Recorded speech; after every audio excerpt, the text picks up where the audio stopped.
안녕하십니까. 저는 켄터키주 루이빌 교회를 섬기고 있는 김관수 목사입니다. 오늘 여러분들과 함께 말씀을 나눌 제목은 자기를 위하여입니다. 하나님의 말씀 창세기 6장 1절과 2절의 말씀을 읽겠습니다. 사람이 땅 위에 번성하기 시작할 때에 그들에게서 딸들이 나니 하나님의 아들들이 사람의 딸들의 아름다움을 보고 자기들이 좋아하는 모든 여자를 아내로 삼는지라. 4년 전 저의 작은 딸이 어떤 동성애자의 말을 저에게 전해주었습니다. 나는 매력을 느끼는 상대가 동성인자로 태어났어. 당신들은 매력을 느끼는 상대가 이성인자로 태어난 것이고, 저는 그 말을 듣고 난 이후 여러 번 이 동성애자의 생각이 났습니다. 그러다가 창세기 6장 1절, 2절 말씀을 주목하게 되었고 그 말씀을 묵상하게 됐습니다. 본문의 말씀에 가면 하나님을 믿는 하나님의 아들들이 하나님을 믿지 아니하는 사람의 딸들의 아름다움을 보고 자기들이 좋아하는 모든 여자를 아내로 삼았다. 그렇게 했습니다. 여기 자기들이 좋아한다라고 하는 말은 히브리어로 자기들을 위하여라는 말입니다. 그러니까 셋의 후예들이 하나님을 믿는다고 하는 하나님의 백성들이 자기를 위하여 아내를 선택한 것입니다. 자기를 위해서 말입니다. 질문 하나 드리겠습니다. 자기를 위하여 사는 것은 좋은 것입니까? 나쁜 것입니까?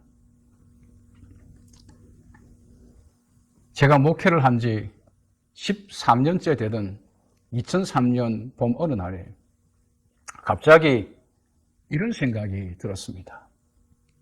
결국 신은 둘이구나. 한 분은 성경이 말하는, 그리고 우리가 믿고 있는 하나님이시고, 또 다른 하나의 신은 나이구나. 이사야 14장 12절에서 14절에 보면 아침의 아들 계명성으로 언급된 루스벨 이야기가 나옵니다. 그는 내가라고 하면서 자기를 높입니다. 그는 자기를 하나님의 자리에 두고 자기를 섬기고 자기를 위하여 살기로 선택합니다. 그가 하와를 유혹할 때도 내가 하나님과 같이 되어 라고 말합니다. 이 말은 내가 내 자신의 신이고 내 삶의 주체가 너고, 그러니 너는 너를 위해 살 수 있어 라고 말한 것과 같습니다. 하와는 사탄의 말을 듣고 끌렸습니다. 매력적이었습니다. 좋았습니다. 그래서 그는 하나님이 금하신 명령을 어기고 선악을 알게 하는 나무의 열매를 따먹고, 그 이후 세상의 모든 사람들은 자기가 중심이 되고 자기가 삶의 주체가 되어서 자기를 위하여 살게 됐습니다. 엘렌 화이트는 부자와 선지자 720페이지에서 사탄의 유혹을 이렇게 표현했습니다. 태초부터 사탄은 하나님의 율법을 떠나 자기가 주체가 되어 일하는 것이 인간의 행복을 위한 일이라고 사람들에게 말해왔다. 천사들도 그런 식으로 유혹했고 아담과 하와도 그 방법으로 유혹하여 범죄하게 했다. 그리고 지금도 같은 방법으로 군중들을 인도하여 하나님을 순종하는 길에서 떠나도록 하고 있다. 사랑하는 성도 여러분, 자기가 주체가 되어 자기가 삶의 주인이 되어 자기가 신이 되어 자기 삶을 살아가는 것, 자기를 위하여 사는 것, 얼마나 좋습니까? 근데 사랑하는 성도 여러분, 정말 자기를 위하여 사는 것, 자기가 삶의 주체가 되어 사는 것, 좋은 것일까요? 좋은 것은 과연 어떤 것일까요?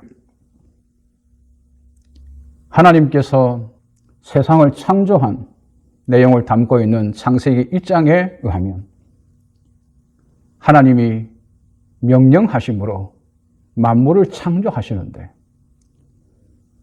명령할 때마다 그대로 만물이 존재하는 것을 보고 하나님이 보시기에 좋았더라. 그렇게 기록했습니다.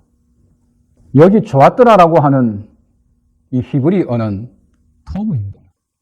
그 본래 뜻이 선하다입니다.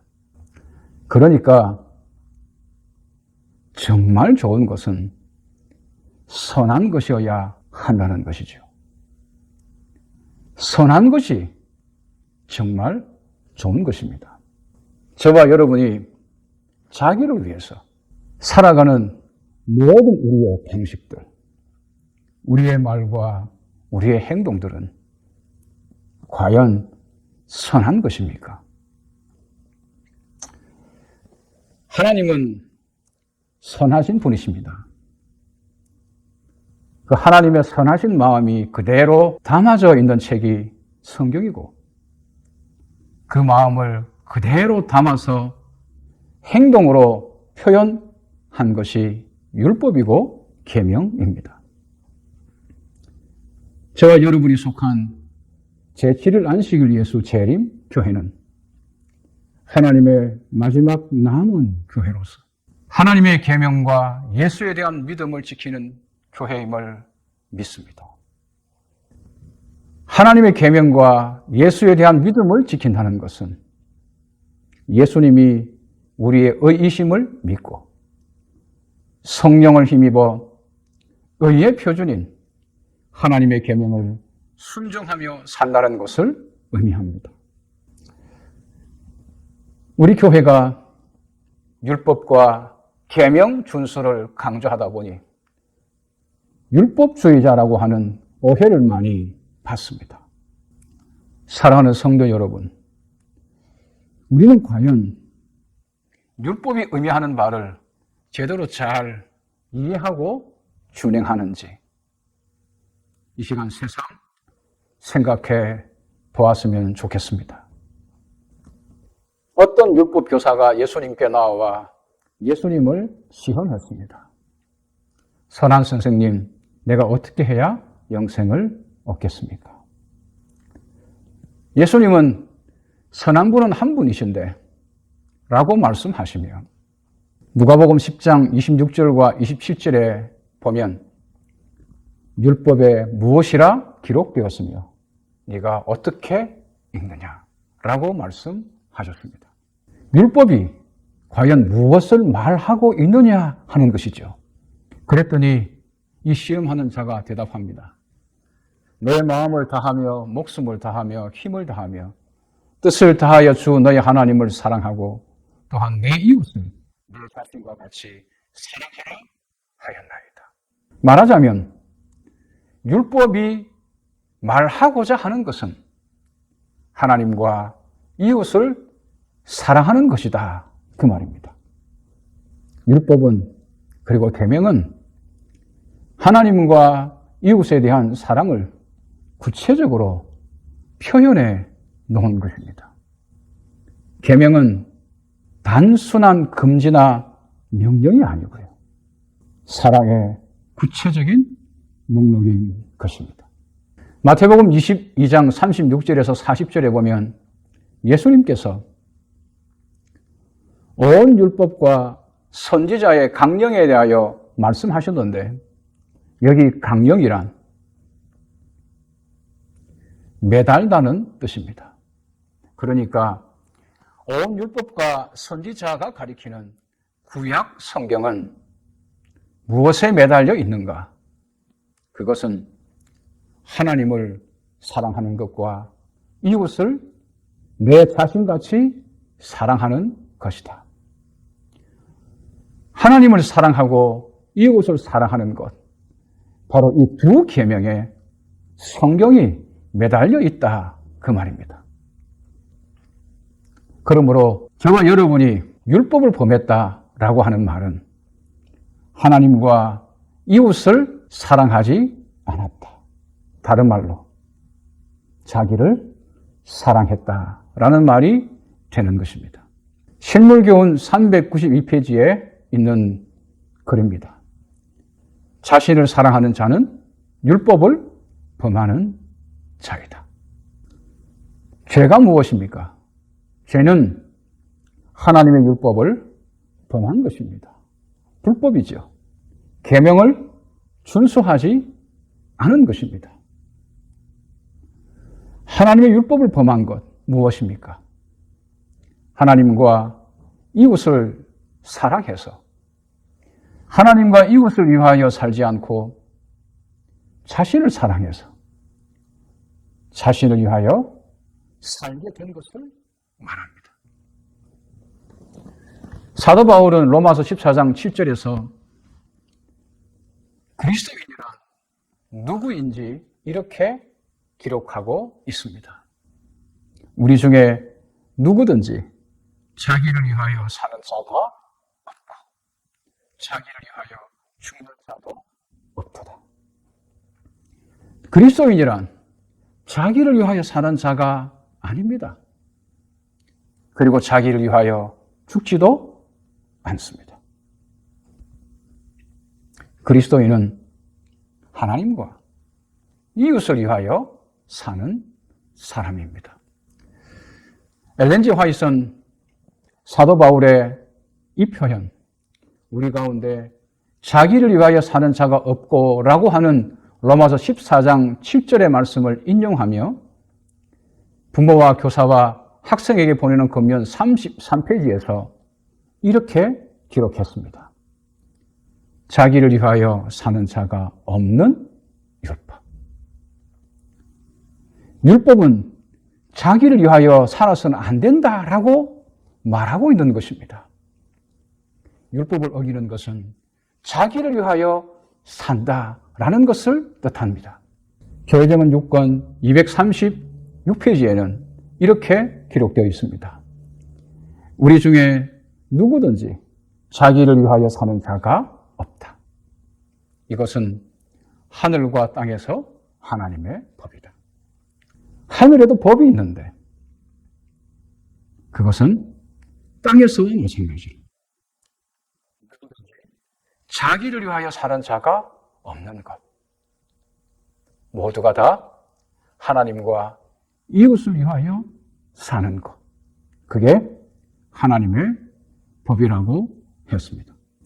그러므로 율법을 지킨다라고 하는 말은 사람이 자기를 사랑해서 자기를 위하여 살지 않고 하나님과 이웃을 사랑해서 하나님과 이웃을 위하여 산다는 것을 뜻합니다.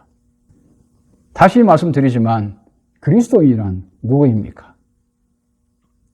예수를 믿고 그 마음에 하나님의 계명을 새겨서 자기를 사랑하여 자기를 위해 살지 않고 하나님과 이웃을 사랑해서 하나님과 이웃을 위하여 사는 사람을 가리킵니다. 예수님께서 이 땅에 사람으로 오셔서 사시는 동안 그분은 어떻게 사셨을까요? 청지기에게 보내는 기별 293페이지입니다. 구주께서는 자신을 기쁘게 하기 위하여 살지 않으셨다. 주님의 생애에는 이기심의 흔적이 없었다. 예수님은 자기를 위하여 살지 않으시고 자신의 모든 것을 생명마저도 저와 여러분을 위해서, 온 우주의 평화를 위해서 내주셨습니다. 시대소망 649페이지에 있는 말씀입니다. 하나님께서는 자신을 위하여 살지 않으신다. 그러므로 예수를 믿고 그리스도인이 된 사람들은, 예수님을 구주로 믿고 새 사람이 된 사람들은 자기를 위하여 살지 않습니다. 신물교훈 48페이지입니다. 자기를 위해서 사는 사람은 그리스도인이 아니다. 자기를 위해서 사는 교회는 교회가 아니다. 죄가 하나님과 이웃을 사랑하지 아니하고 자기를 사랑하고 하나님과 이웃을 위하지 않고 자기를 위하여 사는 것이라면, 그럼 회개란 무엇입니까? 회개란 자기를 사랑하고 자기를 위하는 삶에서 하나님과 이웃을 사랑하고 하나님과 이웃을 위하는 삶으로 돌이키는 것을 말합니다. 복음전도 311페이지 보면 참된 회개에 대하여 이렇게 말했습니다. 참된 회개란 마음과 생각과 목적의 변화이다. 부조와 선지자 557페이지에서는 참된 회개란 악으로부터 결정적으로 돌아서는 것이다. 마음과 생각의 그리고 목적의 변화, 악으로부터 결정적으로 돌아서는 것, 그것은 무엇을 말합니까? 가르법은 기별 1권 115페이지에 있는 말씀입니다. 참된 회개란 이기심을 떠나 하나님과 인간 동료를 위한 성화된 애정을 나타내는 것을 의미합니다. 그러니까 참된 회개란 자기를 사랑해서 자기를 위하는 삶을 버리고 하나님과 이웃을 사랑해서 하나님과 이웃을 위하여 사는 것을 의미하는 것입니다. 그러므로 거듭남 혹은 중생이란 성령 하나님의 회개하게 하는 역사를 따라서 자기를 위해 살지 않으시고 우리를 위하여 자기를 버리신 예수님을 구주로 믿고 자기를 사랑하고 자기를 위하는 사람에서 하나님과 이웃을 사랑하고 하나님과 이웃을 위하는 사람으로 다시 태어나는 것을 말합니다. 바울은 고린도전서 13장 5절에서 사랑에 대하여 말하며 자기의 유익을 구하지 않는다, 그렇게 말했습니다. 헬라어로 보면 자기의 유익을 구하지 않는다가 아니고 사랑은 자기를 구하지 않는다입니다. 고린도전서 10장 24절에서도 누구든지 자기의 유익을 구하지 말고 남의 유익을 구하라 라고 했는데, 이 역시 누구든지 자기를 구하지 말고 남을 구하라 라는 말입니다. 사랑하는 성도 여러분, 참된 사랑에는 자기가 없습니다. 성령의 역사에 의해 죄를 깨닫고 예수님을 구주로 영접함으로 자기를 사랑하고 자기를 위하여 살던 사람이 하나님과 예수님을 사랑하고 이웃을 사랑하고 그 하나님과 이웃을 위하여 사는 새로운 사람이 된 자가 그리스도인이고, 그런 자들의 공동체가 교회입니다. 교회는 자기를 사랑하고 자기를 위하여 사는 세상에 대한 하나님의 견책이자 또한 희망이고 답이기도 합니다. 하나님의 백성들은 이 세상에서 사람들에게 하나님이 성령으로 말미암아 사람이 어떻게 죄로부터 구원함을 받는지, 사람이 어떻게 죄를 버리고 하나님의 사람이 되는지, 자기를 사랑하고 자기를 위하여 살던 사람이 어떻게 그 모든 삶을 버리고 하나님과 이웃을 사랑해서 하나님과 이웃을 위하여 사는지 보여주는 자들입니다. 사랑하는 성도 여러분, 하나님의 자녀들이, 하나님의 백성들이, 하나님의 교회가 자기를 사랑해서 자기를 위하여 산다면 더 이상 그리스도인도 교회도 아닙니다. 요한복음 12장 25절에 있는 말씀을 드리고 마치겠습니다. 자기 생명을 사랑하는 자는 잃어버릴 것이요 이 세상에서 자기의 생명을 미워하는 자는 영생하도록 보전하리라. 자기를 버리면 자기를 얻습니다. 하나님과 이웃을 사랑하고 하나님과 이웃을 위하여 사는 것이야말로 참으로 자기를 사랑하는 방식이고 자기를 위하는 길입니다.